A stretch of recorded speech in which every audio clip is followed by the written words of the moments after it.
Hello दोस्तों, नमस्कार। तो कैसे हैं आप? तो आज इस वीडियो में हम करने वाले हैं 7 जुलाई की ऑल शिफ्ट में जितने भी क्वेश्चंस जीके के पूछे गए थे उनको एनालिसिस करेंगे। तो बने रहेगा वीडियो में, और इस वीडियो को लाइक कर दीजिए, शेयर कर दीजिए, सब्सक्राइब कर दीजिए। और ये हमने ऑथेंटिक लिए हुए हैं, सभी स्टूडेंट से पूछा हुआ है। जिन जिनका पेपर था, मैं खुद एग्ज़ाम सेंटर गया था, वहाँ से पता किया है, तब जाके यहाँ पे आया हूँ। तो चलिए पहला क्वेश्चन स्टार्ट करते हैं। तो पहला क्वेश्चन है, द वाइट टाइगर पुस्तक के लेखक कौन है? तो वाइट टाइगर पुस्तक के लेखक है अरविंद अड़िगिया। ये आपने सुना होगा, अरविंद अड़िगिया है द वाइट टाइगर पुस्तक के लेखक। और ये क्वेश्चन थर्ड शिफ्ट में पूछा गया था। और दूसरा क्वेश्चन है, 18वीं शताब्दी में मैसूर युद्ध कितनी बार हुआ था? तो मैसूर का युद्ध 4 बार हुआ था। आपको याद होगा मैसूर का युद्ध किन किन के बीच लड़ा गया था, अंग्रेज और टीपू सुल्तान और उसके बाप के बीच। एक 1767 से हुआ था। अगला सवाल है, उत्तर प्रदेश के मुख्यमंत्री हैं योगी आदित्यनाथ, कहाँ से चुनाव जीते हैं? तो ये चुनाव जीते हैं गोरखपुर से, ये आपको पता होगा। अगला सवाल है, ओणम त्योहार भारत के किस राज्य में मनाया जाता है? तो ओणम त्योहार मनाया जाता है केरल में।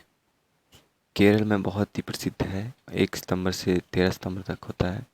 अगला सवाल था, निम्नलिखित में से कौन सा एसआई मात्रक कार्य से एसआई मात्रक के नंबर होते बराबर होता है? तो वह है ऊर्जा। अगला था, कौटिल्य की सहायता से चंद्रगुप्त मौर्य ने किसे हराकर साम्राज्य की स्थापना की थी?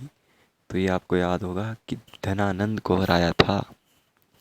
अंतिम नंद शासक थे और बहुत ही शक्तिशाली हुआ करते थे। कौटिल्य मतलब चाणक्य। अगला सवाल है, 2011 में ट्रांसजेंडर के लिए केंद्र सरकार के द्वारा कौन सी योजना लाई गई थी? तो इनके लिए लाई गई थी स्माइल योजना। अगला सवाल है, 2001 में कौन सी महिला गायिका को भारत रत्न से सम्मानित किया गया था? लता मंगेशकर।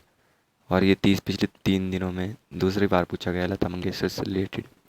अगला सवाल है, राष्ट्रपति के चुनाव का निर्वाचक मंडल में कौन शामिल होता है? तो उनके निर्वाचक मंडल में विधायिकाएं होती हैं, राज्यों की विधानसभाएं, और दोनों सदन होते हैं। आप ऐसे याद रख सकते हैं। और इनका अनुच्छेद 55 के द्वारा वो किया जाता है सिलेक्शन।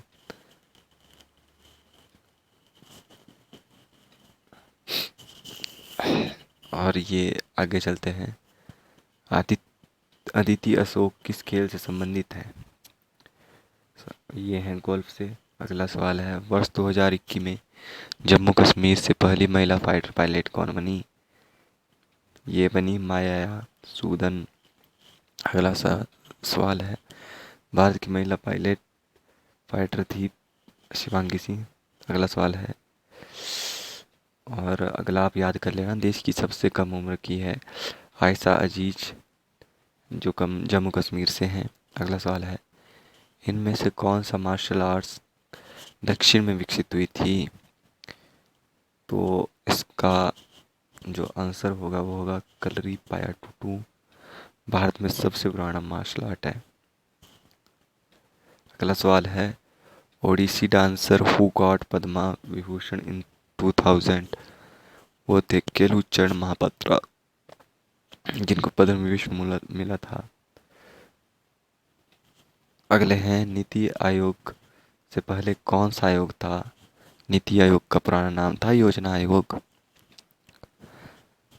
अगले सवाल में चलते हैं। अगला सवाल है, विच acid is found in Spanish? पालक में कौन सा होता है? पालक में ऑक्सैलिक एसिड होता है। अगला सवाल है, 1948 में व्यापार के लिए कौन सा अंतर्राष्ट्रीय संगठन बनाया गया था?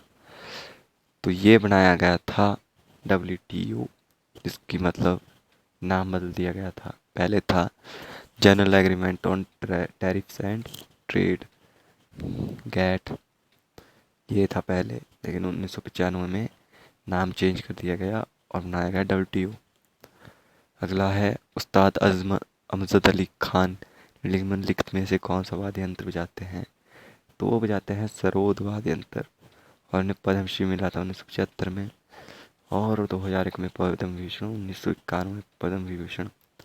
अगला सवाल है दक्षिण अंडमान और लघु अंडमान द्वीपों को कौन सा पास अलग करता है? तो इन्हें अलग करता है डंकन पास। अगला सवाल है which is the highest motorable pass of India? तो ये आपको पता होना चाहिए कि डुंगरीला या माना पास उत्तराखंड का सबसे ऊंचा पास है जो मोटरेबल है, ज़्यादातर यूज़ आर्मी वाले करते हैं। अगला सवाल है भारत का सबसे बड़ा बौद्ध स्तूप कौन सा है? तो ये है सांची का स्तूप या केसरिया स्तूप, जो कि पड़ता है मध्य प्रदेश में।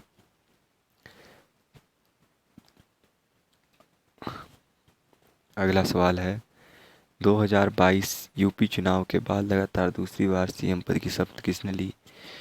इसकी सीएम पद की शपथ ली थी योगी आदित्यनाथ ने, और उसके बाद पंजाब में ली थी भगवंत मान ने, मणिपुर में ली थी वीरेंद्र सिंह ने, उत्तराखंड में ली थी पुष्कर सिंह धामी ने, गोवा में ली प्रमोद सावंत ने। अगला सवाल है जनगणना 2011 के अनुसार किस राज्य की जनसंख्या सबसे कम है? तो 2011 के अनुसार सिक्किम की, वहाँ पे सिर्फ 61,000 लोग हैं, 6 लाख सॉरी। फिर है अगला सवाल हरिशेन किस राजा के दरबार के कवि थे? तो ये थे समुद्रगुप्त के। और की पॉइंट में आप देख सकते हैं कि ये संस्कृत कवि थे, राजनीतिज्ञ भी थे। अगला सवाल है होजगिरी भारत के किस राज्य से संबंधित है? तो ये है त्रिपुरा से। अगला सवाल है कोई व्यक्ति लोकसभा चुनाव के लिए कितने मतदान क्षेत्र से चुनाव लड़ सकता है?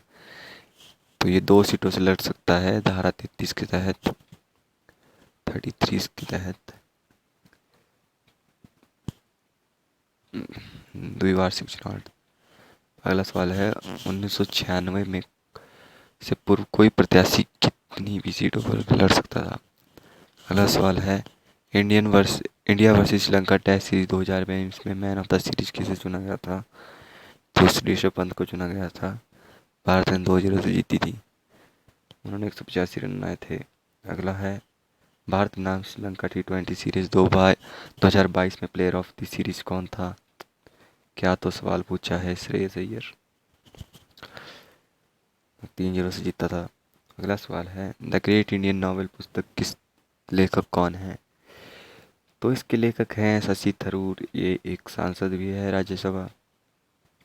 अगला सवाल है निम्नलिखित में से कौन सा अनुच्छेद नीति निर्देशक तत्वों के अंतर्गत नहीं आता? अनुच्छेद 21 नहीं आता क्योंकि 21 में दिया गया है हमारे मौलिक कर्तव्य, नीति के निर्देशक तत्व दिए गए भाग 4 में 36 से लेकर 51 तक। अगला है रासायनिक बैटरी के इलेक्ट्रोड में कौन सा डाई इलेक्ट्रिकल सामान्यतः यूज होता है? तो ये होता है सल्फ्यूरिक एसिड। सल्फ्यूरिक एसिड आप सबको पता होगा। अगला है भरतनाट्यम किस राज्य का नृत्य है? भरतनाट्यम है तमिलनाडु का, फिर से पूछ लिया गया। अगला है इलेक्ट्रॉनों की खोज के लिए किसे जाना जाता है? तो ये जाना जाता है जे थॉमसन को। प्रोटॉन की थी रदरफोर्ड ने, न्यूट्रॉन की थी चैडविक ने। अगला सवाल है मौलिक अधिकार भारतीय संविधान के किस अनुच्छेद के अंतर्गत आते हैं? तो ये आते हैं अनुच्छेद 12 से लेके 35 तक। और हमारे मौलिक अधिकार कितने हैं सबको पता होना चाहिए। अगला सवाल है 2022 में अनुसूचित जनजाति के उत्थान के लिए किसने विधेयक को पारित किया? अर्जुन मुंडा ने। अगला है रजिया सुल्तान किसकी बेटी थी? तो ये थी इल्तुतमिश की। अगला है पूर्वी रेलवे का मुख्यालय कहाँ पर है? पूर्वी रेलवे का मुख्यालय कोलकाता में है। अगला है ग्रैंड ट्रंक रोड किसके द्वारा बनाया गया? ये बनाया गया था शेरशाह सूरी द्वारा,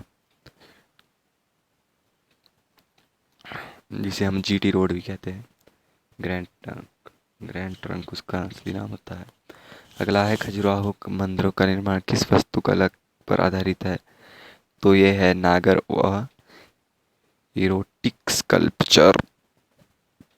अगला सवाल है भारत में तेंदुलकर समिति का संबंध किससे है? तो ये था गरीबी रेखा निर्धारण से। सचिन तेंदुलकर मत समझिएगा। अगला है किस राज्य में मार्च माह में चापचर कूट त्योहार मनाया जाता है? तो ये मनाया जाता है मिजोरम में। अगला सवाल है रेड लाइट ऑन गाड़ी ऑफ अभियान किस राज्य की पहल है? तो यह है दिल्ली।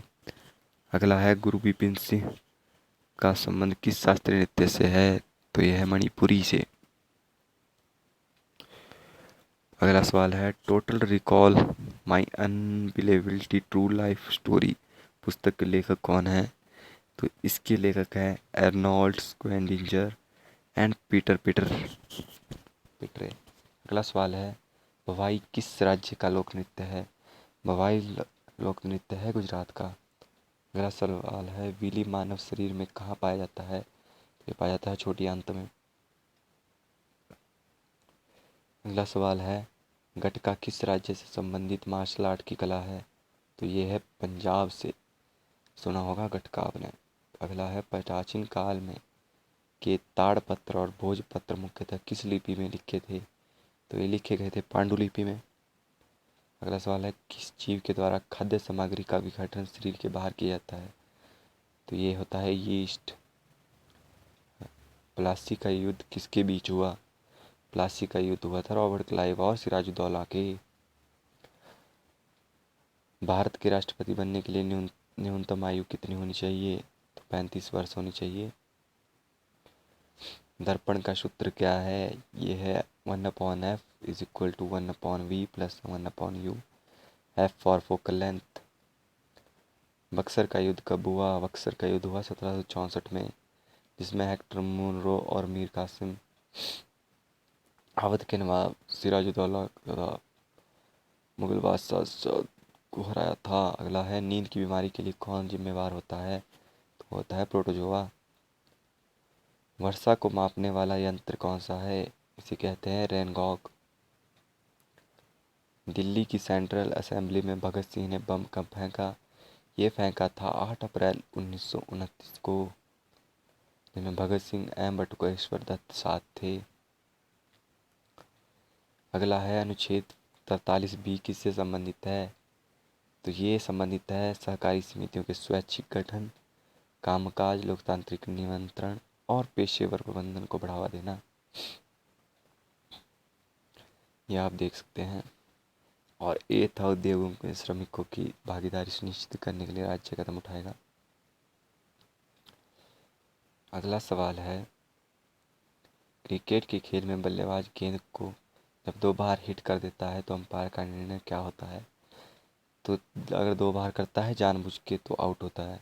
अगला है जनगणना 2011 के अनुसार सबसे कम जनसंख्या घनत्व वाला राज्य। ये था अरुणाचल, जहाँ 17 व्यक्ति प्रति किलोमीटर रहते थे। अगला है दुनिया में सबसे अमीर व्यक्ति कौन है वर्तमान में? Elon Musk. क्या सवाल है। अगला है Hariprasad Chaurasia is related to which instrument? तो ये है हमारे फ्लूट से, बहुत ही फेमस है। So guys thank you video देखने के लिए। आप सब्सक्राइब कर दीजिए, लाइक कर दीजिए, कमेंट कर दीजिए, शेयर कर दीजिए। बहुत बहुत धन्यवाद। Thank you. मिलते हैं अगली वीडियो में।